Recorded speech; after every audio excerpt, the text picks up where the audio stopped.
She may be only 20, but by her own admission, the woman at the center of the sex scandal engulfing Italian Prime Minister Silvio Berlusconi has not been shielded from the darker sides of life. Karima El Mahroug, the nightclub dancer whose stage name is Ruby Rubacuori, or Ruby Heartstealer, says as a child, she was a victim of rape and abuse. She has been in and out of care since running away from home at, reports say, either 12 or 14 years old. The transcripts of tapped telephone conversations quoted in Italian media suggest she began her acquaintance with Mr Berlusconi when she was just 16 years old.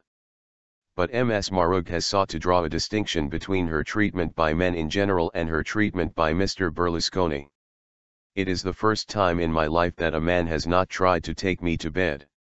He behaved like a father, I swear, she told Italian newspaper La Repubblica. She denies any sexual relationship with Mr Berlusconi, saying he was just a lonely man who paid to be in the company of young women. Run away. Karima El Mahroug reportedly arrived in Italy with her family from Morocco in 2003, settling in the eastern Sicilian coastal town of Letta. Her childhood was a difficult one, she said in an interview on one of the TV channels owned by Mr Berlusconi. When I was 9 years old, I was raped by 2 of my uncles, my father's brothers, she was quoted as saying. The only person who I dared to talk to about what happened, my mother, said, keep quiet, because if your dad finds out you're not a virgin, he'll kill you, she said. After she was raped, she said she invented a parallel world to block out the memories. I told my schoolmates I had a marvelous family, and I pretended I was Wonder Woman. But at 12, her Muslim father threw a pan of boiling oil over her after she said she wanted to become a Catholic, Ms Mahroug claimed. Other reports suggest she was known in the local town for her fiery character and for being a petty thief.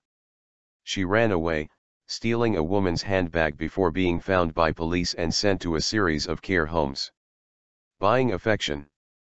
Later, Ms Mahroug became a belly dancer but denied ever working as a prostitute. I tried but I didn't succeed. Like my mother told me, you're born a hooker, you don't become one. She is said to have met Mr Berlusconi after one of his friends spotted her in a nightclub, the introduction arranged by Nicole Minotti, the Prime Minister's former dental hygienist who is alleged to have procured women for his parties, and admits spending nights at his residence.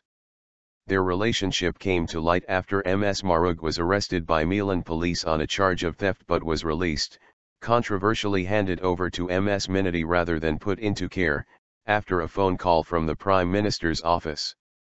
Mr Berlusconi stands by the claim made to police at the time that he believed she was a relative of the Egyptian president and demanded her freedom to avoid a diplomatic incident. Mr Berlusconi claims he gave money, gifts and help to Ms Mahroug out of pity, while she also denies any sexual aspect of their relationship. In another interview, she said he staved off loneliness by buying affection, something she said she could relate to, as she often sent money to her estranged father. He is alone and fights loneliness, a bit like I do, Ms Mahroug reportedly said. I pay to get my father's affection, he pays for young women. But later, at a separate trial of 3 former Berlusconi aides accused of procurement, she said she had lied to investigators about receiving €187,000, £160,000, $250,000, from Mr Berlusconi for attending several of his parties. At that trial in May, she also said she had invented details about erotic parties held at Mr Berlusconi's villa while he was still Prime Minister.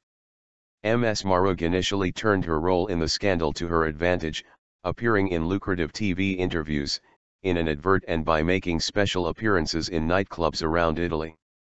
She is now a mother and reportedly married.